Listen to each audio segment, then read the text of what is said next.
Buen día para todos. Empezamos para Shoftim. Dice: jueces y oficiales nombrarás para ti en todas tus ciudades que el Eterno tu Dios te otorgue para tus tribus, para que juzguen al pueblo con justicia recta. Dice Rashi: jueces y oficiales. La palabra jueces se refiere a jueces que decían la ley a seguir. Y la palabra oficiales se refiere a oficiales que imponen su autoridad sobre el pueblo para que siga el dictamen de los jueces por medio de la vara y la correa, hasta que el individuo recalcitrante acepta sobre sí el veredicto del juez. Aquí la Torá prescribe la obligación de establecer un poder legislativo para legislar las leyes y un poder judicial que sirva para imponer esas leyes. Según Mizrahi, la autoridad depende de los jueces. Los oficiales meramente actúan como agentes suyos y aplican sus dictámenes. No poseen ninguna autoridad intrínseca, sino que están subordinados a los jueces. En tu ciudad, esto significa en cada una de tus ciudades, aunque en verdad, como dice aquí, la palabra en hebreo dice sha'areja. Sha'areja no quiere decir ciudad, quiere decir en tus portones o en tus puertas. Sin embargo, si la intención del versículo fuera prescribir el nombramiento de jueces en cada una de las puertas de las casas o edificios, ello equivaldría a decir que todos deberían ser jueces. En tal caso, ¿a quién juzgarían?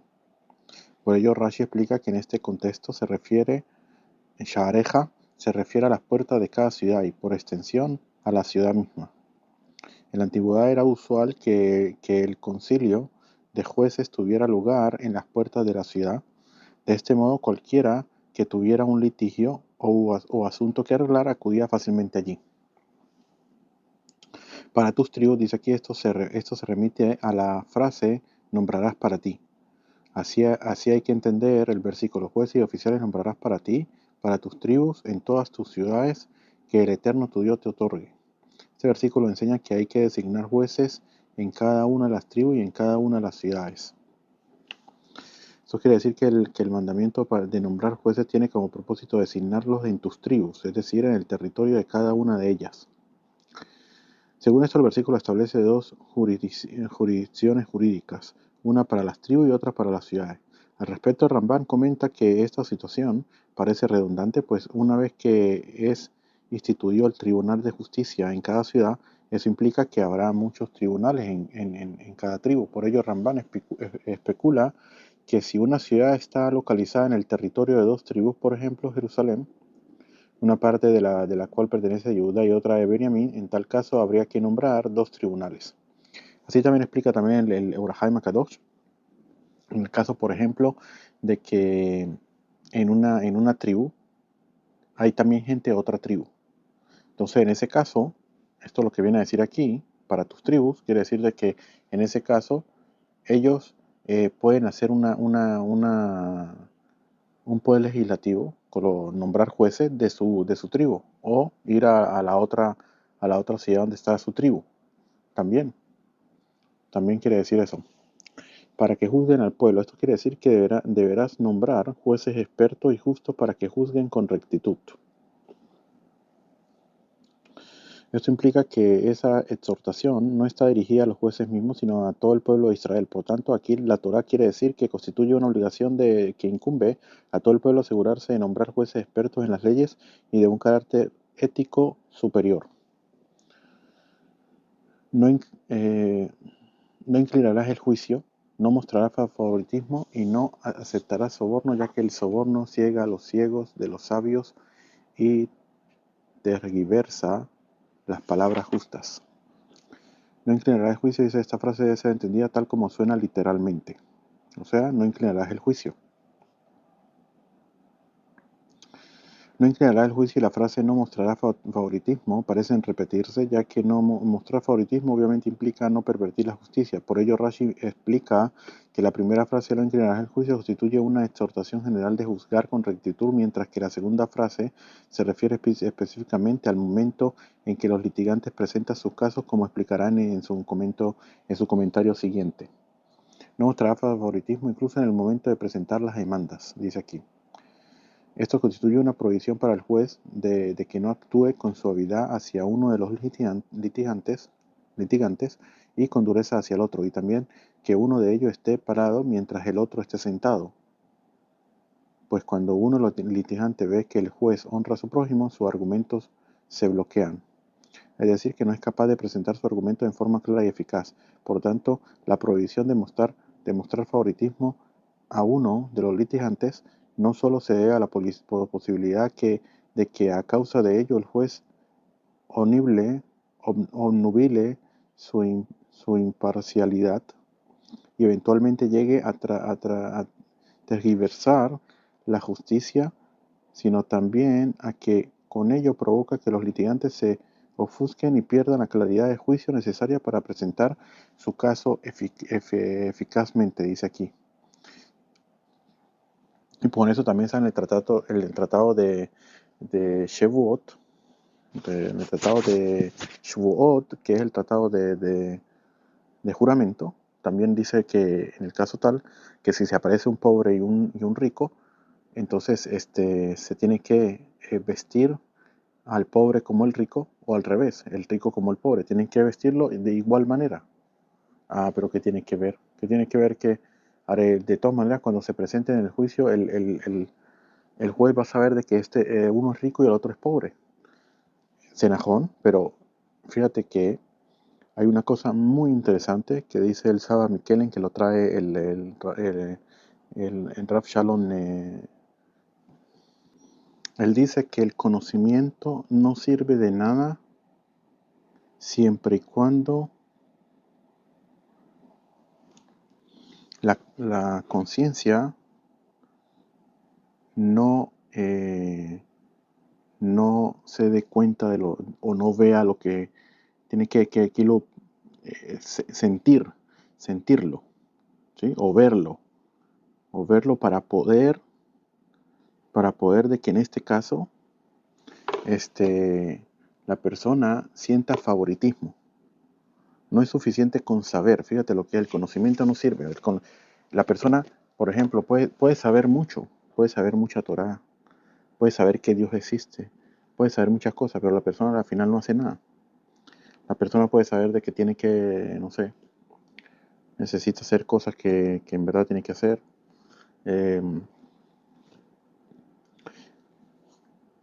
Y que él lo sabe, tiene el conocimiento de ello, tiene el conocimiento de que tiene que hacerlo.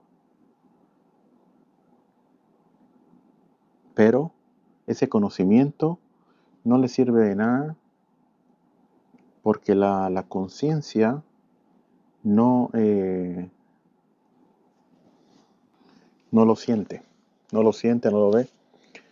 Y si la persona puede saber mucho, pero el saber no le sirve de nada todo el tiempo que la persona no cumpla. O que sepa que tiene que no comportarse de esa forma, o que tenga que hacer cosas que él en verdad sepa. Hay decisiones importantes en su vida, no le sirven. Él puede saberlo todo, pero eso no le sirve de nada. Igualito aquí, el que él puede saber de que uno es rico y es pobre, el juez puede saber. Todo el tiempo que él no vea eso no le da favoritismo. Todo el tiempo que él no sienta la conciencia, no lo vea, no lo ve. En ese caso es muy interesante porque en nuestro caso, por ejemplo, nosotros que servir al Creador, hacer cosas, nosotros de todo el conocimiento que tenemos, podemos saber muchísimas cosas. De todo el conocimiento, cuánto en verdad la persona en verdad cuida, cuánto en verdad la persona eh, em, en verdad cumple, ¿sí? O decisión que todavía no ha tomado, muy importantes en su vida. La persona puede saber de que hay mundo venidero, la persona puede saber muchas cosas, de que hay castigo y hay y recompensa. Y la recompensa del Goy no es la misma recompensa del judío. Y que el judío tiene muchísimas eh, preferencias obviamente ¿cómo es que se llama? la recompensa que va a recibir no se parece en nada en lo que va a recibir un goy. Y la persona puede saberlo, pero no se mueve, no hace nada con eso, no hace nada con eso a la final. Ese es el gran problema de nosotros aquí en ese problema de tanto querer saber más, saber más. ¿De qué te sirve saber más si no cumples nada? Ese es el problema de la persona. Por eso en el Rabbi Pinhas Mikuritz ahí dice que ellos estudiaban y lo que estudiaban lo cumplían y solamente hasta que lo cumplían seguían estudiando otras cosas nuevas. Porque si no, entonces todo quedaría en teoría y en conocimiento, más nada, no más que eso. Como muchos filósofos y muchos de esos que dijeron muchas cosas bonitas, o muchas religiones que dicen cosas bonitas y no sé qué, esto, lo otro, no sé qué más, pero obviamente que ellos no cumplen ni siquiera 1% de lo que dicen. Es igual, es lo mismo, y eso es lo que sucede. Dice el Pirkei Avot en el capítulo 3, Mishnah 18. Él solía decir, sería Rabbi Elazar ben Azariah, que fue el que dijo la Mishnah anterior. Él solía decir, todo aquel que su sabiduría supera a sus acciones, ¿a qué se asemeja? A un árbol de ramaje frondoso y escasas raíces. El viento vendrá, lo arrancará y lo dará vuelta. Como dice en Jeremías 17:6, y será como arbusto en el desierto en tierras estériles. Pero todo aquel que sus actos superan a su sabiduría, ¿a qué se parece? A un árbol de poco follaje y muchas raíces. A pesar que todos los vientos del mundo vengan y soplen sobre él, no lo moverá de su lugar. Como dice Jeremías 17:8, y será como un árbol plantado a orillas de las aguas, que echa sus raíces hacia la corriente y no teme la venida del calor. Eso es interesante, es lo que dice allí, que podrán venir muchos vientos. ¿Cuáles son esos vientos? Todo lo que hay hoy en día. Hoy en día, el herejismo que hay por todos lados, la falta de emuná, muchísimas cosas. La gente habla sin emuná, la gente habla mal. Todo lo que se ve en las noticias y en todos lados, todos son en contra de Hashem. Todo el mundo habla como si fuera ellos los que hicieran algo. Eso es, todo ese tipo de viento, todo ese tipo de cosas, la kfirá, el herejismo, todo lo que hay en el mundo, todo eso, cualquier cosa, pues la persona puede escuchar o puede saber muchas cosas, pero a la final, si, como dice aquí, si las acciones no superan a su sabiduría, a la final la persona va a caer, aún sabiendo aún sabiendo muchísimas cosas. Y aquí para seguir también, obviamente que como hablan los sabios en el Ética y Moral, de que cada uno de nosotros también somos jueces y oficiales también. Tenemos que ser jueces y oficiales cuando la persona hace Heshmon Nefesh, ¿sí?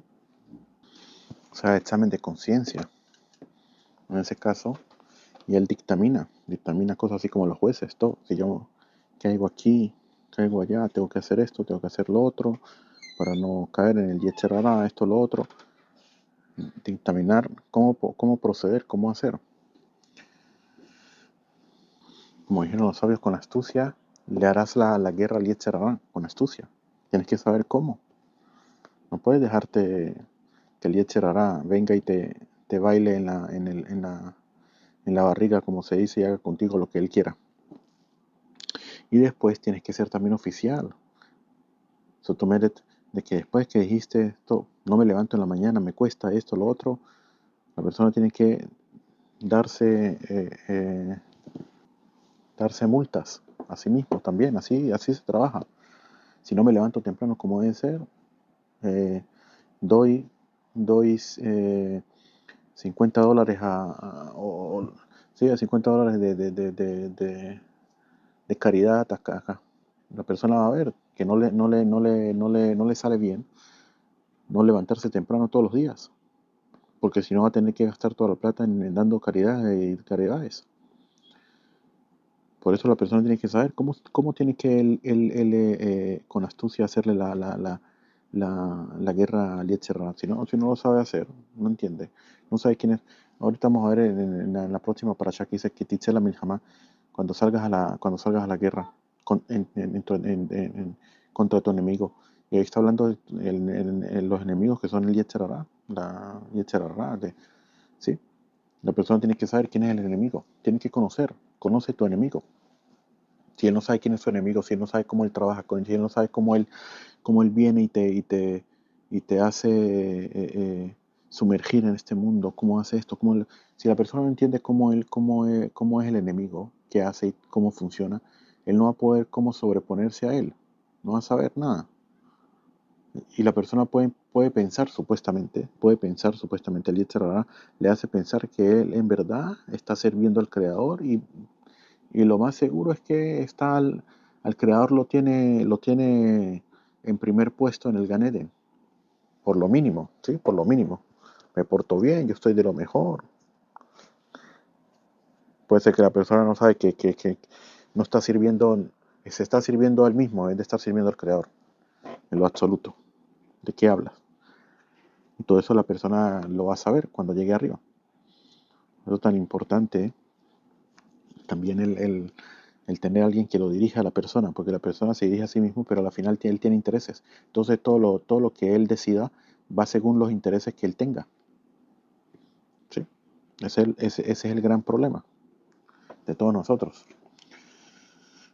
Y por eso tienes que nombrar jueces, oficiales, para saber tus actos. Y no solamente que la persona tiene que hacer examen de conciencia sobre los actos malos que él hace, sino incluso en los actos buenos que él hace también.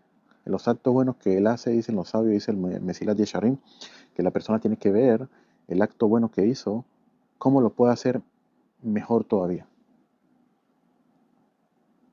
Puede ser que hizo algo bueno, pero vaya tú a saber cómo lo hizo, cómo cumplió ese precepto.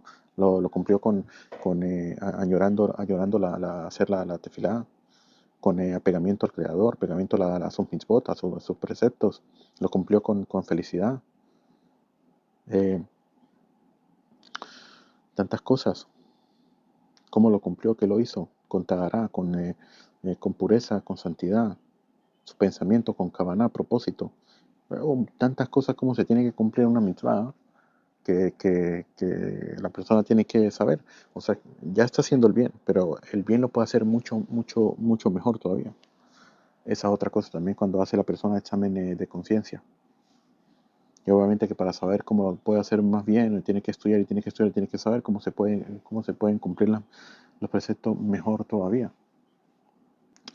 Este tópico también tiene que ver con el tópico anterior, de la parasha anterior, que dice 3 veces al año se presentarán todos sus varones delante del Eterno tu Dios en el lugar que Él escoja, que obviamente en el Bet HaMikdash cuando subían a las tres festividades. Y aquí dice nombrar jueces, oficiales y todo eso, en las ciudades y todo. Dice, como dice el Rambam, de que como subían todos a Jerusalén, todo el pueblo, tienen que nombrar oficiales, jueces.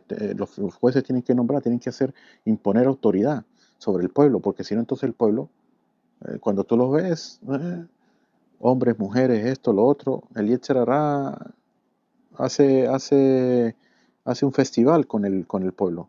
Si no se coloca autoridad sobre el pueblo, van a venir a transgredir muchísimas cosas. Por lo tanto, dice Rambam, una cosa tiene que ver con la otra. También el Orahaim Kadosh. Una cosa tiene que ver con la otra, con el tópico anterior también, porque está precisamente el estudio que está hablando del Sanedrín. Tener mucho cuidado cuando todo el pueblo sube a Jerusalén, que no hayan obstáculos. Dice Rashi, no aceptará soborno, incluso para juzgar con rectitud.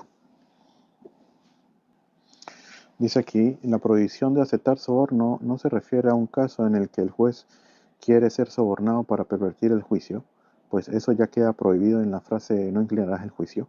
La prohibición de aceptar soborno es absoluta, incluso en un caso en el que el juez pretenda ser objetivo y condenar al culpable y absolver al inocente. También incluso. Eso es muy, muy, muy importante. Ya que el soborno ciega a los ciegos, los ojos. Dice aquí, desde que el juez acepta el soborno del litigante es imposible que no incline su corazón hacia él a fin de buscar argumentos a su favor. Como dicen Tuvot 105 bet. Y tergiversa las palabras justas. Dice palabras justas, es decir, palabras justificadas, juicios de verdad.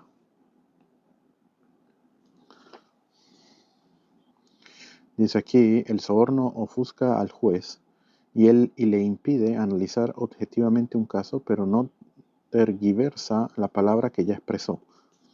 Por ello, Rashi explica aquí que a pesar de estar en estado constructo, la frase Divrei Tzadikim, que en las palabras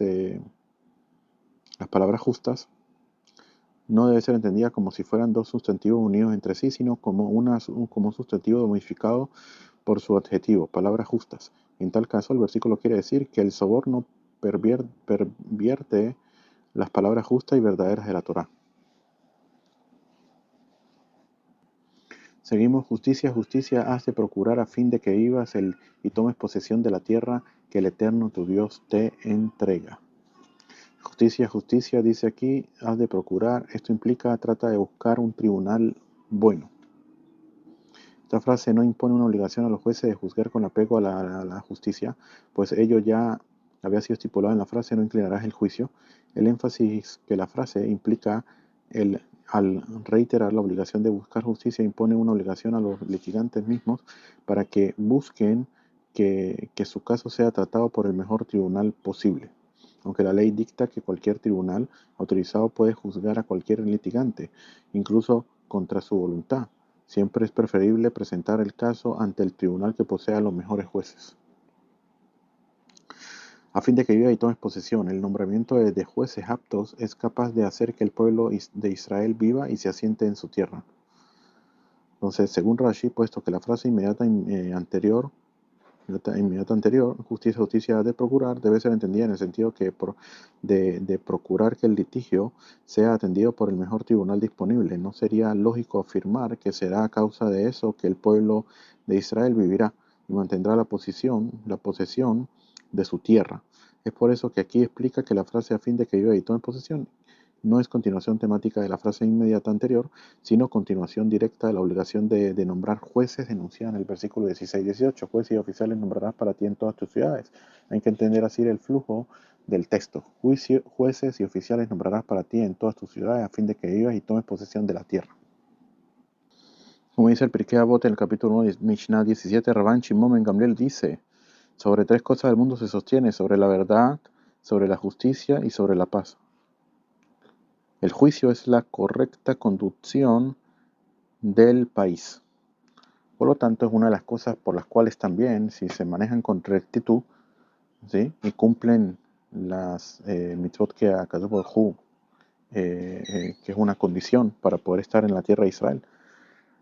Por eso se dice que cuando ellos ya no cumplieron el año de jubileo, el año de la Shemitah, automáticamente ellos, Akadosh Baruj Hu, también fue una de las razones por las cuales ellos salieron al exilio por primera vez por los babilonios.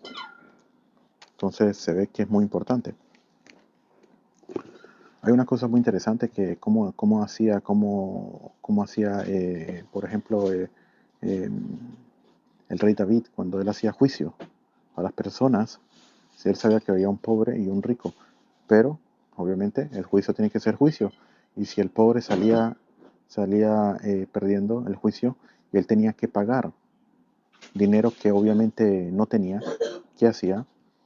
Primero que todo dictaminaba el juicio como debe ser, que el juicio le salía en contra, y después que terminaba el juicio lo mandaba a llamar a un lado y agarraba y le decía, toma este dinero de tzedakah, como en tzedakah, haciendo así, para que pague lo que es.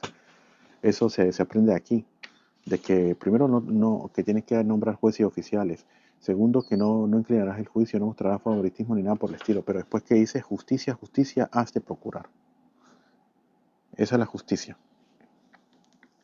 de ayudar al pobre. Se entiende aquí también. Y como nosotros también tenemos la obligación, como dice en el tratado eh, de Shavuot, del juramento, en la página 30, Aleph, ahí dice que el juez tiene que siempre buscar la forma siempre de inclinarse hacia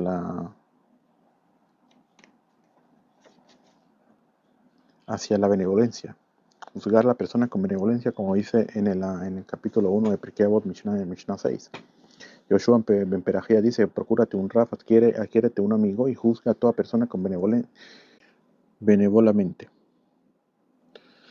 ¿Sí? Entonces es muy interesante. Incluso como dice en el Tratado de Brajot, en la página 19, que dice: si la persona ve un sabio, un tzadik, un justo, que hizo una transgresión en la noche, que la persona no piense mal de él o no lo juzgue para mal en el día, o sea, el siguiente día en el día, porque lo más seguro es que hizo Teshuvah. Por lo tanto, tan importante que la persona tiene que saber de siempre buscar el bien para los demás. Porque la persona tiene que saber, en Israel, cuando la persona acusa a otra persona, automáticamente lo acusa en los mundos superiores también. No vamos a meternos ahorita en Talmud que se sabe sobre eso, pero eso es una de las cosas que también afecta a la persona, ¿sí? Como para bien también, obviamente que para bien, por eso hay una cualidad muy importante que la persona tiene que siempre ver el bien en los demás y también aparte de eso, juzgarlo para bien. Y aparte de eso, el más importante sobre todo es que la persona no tiene que dar tampoco en sus actos que él hace, tiene que tener mucho cuidado de que la persona no deje que de repente por el acto que él hizo la persona lo juzguen para mal. También es muy importante. Así que un sabio de repente lo vean en un lugar donde de repente hay, en ese lado se sabe que hay de repente, bueno, vamos a decirlo así, prostitutas o cosas malas y todo lo demás. Que las personas lo ven ahí y dicen: uy, ¿este qué hace ahí? ¿Sí? Da lugar a que lo juzguen para mal. También la persona tiene que tener mucho cuidado de eso. Tiene que tener mucho cuidado. Dónde anda, dónde se mete, con quién anda, esto, lo otro, muchas cosas que las personas siempre juzgan y lo normal es que las personas juzguen para mal. Siempre van a pensar ¿qué está haciendo este? Ese es lo bueno. ¿Por qué? Porque la persona tiene mal dentro de él. La persona no trabaja en sacarse ese mal dentro de él y por lo tanto el mal ese lo ve en todos lados. Esa es una de las cosas. Sí, vamos a ver. No plantarás para ti un árbol de culto o cualquier árbol junto al altar del Eterno tu Dios que hagas para ti, y no erigirás para ti un pilar, lo que el Eterno tu Dios aborrece. Dice Rashi: no plantarás para ti un árbol de culto. Esto fue enunciado a fin de hacer culpable al transgresor de esta prohibición desde el momento en que planta el árbol, e incluso si todavía no le ha rendido culto, si lo planta, transgrede este precepto negativo por haberlo plantado. La Torá ya ha enunciado en diversos lugares la prohibición de hacer idolatría. Por lo tanto, no puede ser que el sentido de este versículo sea prohibir adorar a un árbol de culto. Y aun suponiendo que esa fuera su intención, debió haber dicho: no adorarás a un árbol de culto. El decir no plantarás implica que el acto mismo de plantar un árbol de culto está prohibido en sí mismo, independientemente de si es adorado o no. No plantarás cualquier árbol junto al altar del Eterno tu Dios. Dice: esto constituye una prohibición de plantar un árbol o de edificar una casa en el monte del templo. Y no erigirás para ti un pilar, dice aquí Rashi. La matzevá, que es el pilar, se refiere a un pilar de una sola piedra. Es decir, un altar de forma de pilar hecho de una sola piedra, erigido con el propósito de ofrecer ofrendas en ella, incluso al cielo. Lo que aborrece, él ordenó hacer un altar de varias piedras y un altar de tierra. ¿Sí? Un altar de tierra harás para mí, como dice en Shemot 20, 21, 21, 22, y junto a él degollarás tus ofrendas de asesión y tus ofrendas de paz, tu rebaño y tu ganado. Y cuando hagas para mí un altar de piedras, no lo construirás de cantería, no sea que esgrimas tu espada sobre él y lo profanes. Y seguimos, pero esto, el pilar de una sola piedra, lo aborrece, ya que era una práctica idólatra de los Kenanim. Y aunque en la época de los patriarcas el pilar le era querido, ahora lo aborrece ya que lo convirtieron en objeto específico de la idolatría. Dice, los idolatrías antiguos solían utilizar tantos altares de muchas piedras como de una sola piedra. Y es por eso que en el versículo 12:3 la Torah ordena, demolerán sus altares y despedazarán sus pilares. No obstante, Ramban explica que aquí la Torá asocia los pilares de una sola piedra a la idolatría porque tan extendido fue su uso entre los idólatras que para ellos un pilar era sinónimo de adoración de ídolos. Eso hizo que Dios aborreciera ese objeto. Con esto hemos llegado al final del capítulo 16, para pensar el capítulo 17. Que tengamos buen día de exhortación.